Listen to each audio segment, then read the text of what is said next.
Assalamualaikum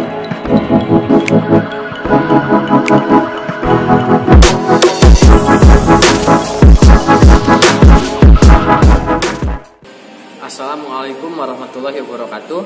Selamat pagi anak-anak. Bagaimana kabar kalian hari ini? Hari ini bertemu lagi dengan Bapak ya. Sekarang di mata pelajaran tema.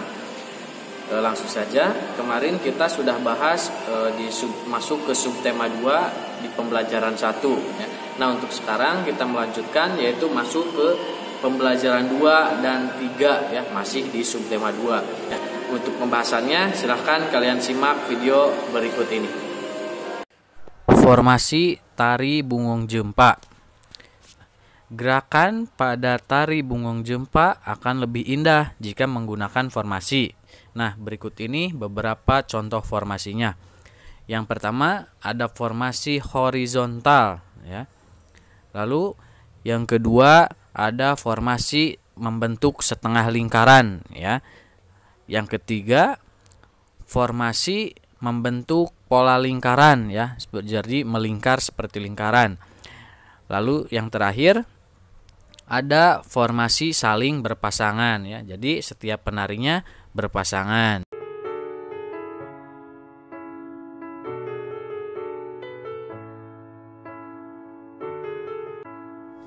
Bagian pertama, bagian telinga luar, terdiri dari daun telinga, lubang telinga, dan liang telinga. Fungsi secara umum dari bagian telinga luar adalah menangkap rangsangan suara yang diterima dari sumber bunyi untuk disalurkan ke telinga bagian tengah. Selain itu, telinga bagian luar juga berguna untuk melindungi gendang telinga kita.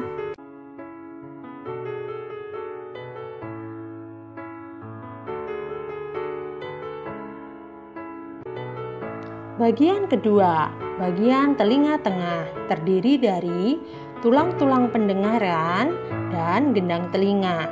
Masih ingat teman-teman tulang-tulang pendengaran manusia ada berapa? Betul sekali, ada 3. Ada tulang martil, ada tulang landasan, ada tulang sanggurdi. Kemudian secara umum, fungsi dari bagian telinga tengah adalah mengubah gelombang bunyi yang ditangkap oleh telinga luar untuk menjadi getaran dan kemudian diteruskan ke telinga bagian dalam.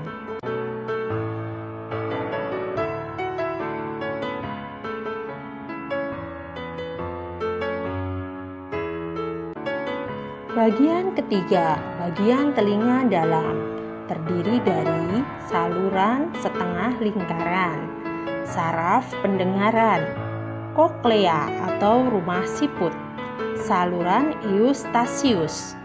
Fungsi secara umum dari bagian telinga dalam adalah sebagai pusat kendali indera pendengaran manusia dan mengubah getaran dari telinga bagian tengah menjadi impuls atau rangsang listrik, meneruskannya melalui saraf pendengaran, kemudian dihantarkan atau ditujukan ke otak sehingga otak dapat menerjemahkan rangsang suara yang diterima dari sumber bunyi.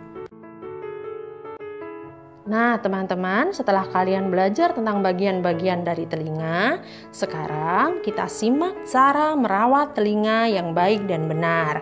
Yang pertama, kalian bisa membersihkan telinga bagian luar kalian secara teratur menggunakan sapu tangan dan air hangat atau menggunakan cotton buds yang sudah diolesi minyak zaitun. Menurut para ahli, cotton buds yang kering tidak baik untuk kita gunakan membersihkan telinga. Mengapa? Karena dengan menggunakan cotton buds yang kering, kotoran telinga kita akan bisa masuk ke bagian telinga lebih dalam lagi. Nah, teman-teman, yang kedua caranya kita dianjurkan untuk tidak mengorek telinga kita menggunakan jari jemari kita atau benda-benda tajam di sekitar kita. Kemudian yang ketiga, kita dianjurkan untuk tidak mendengarkan suara terlalu keras. Jika kalian mendengarkan suara terlalu keras, segera tutup telinga kalian sehingga gendang telinga kalian juga akan terlindungi.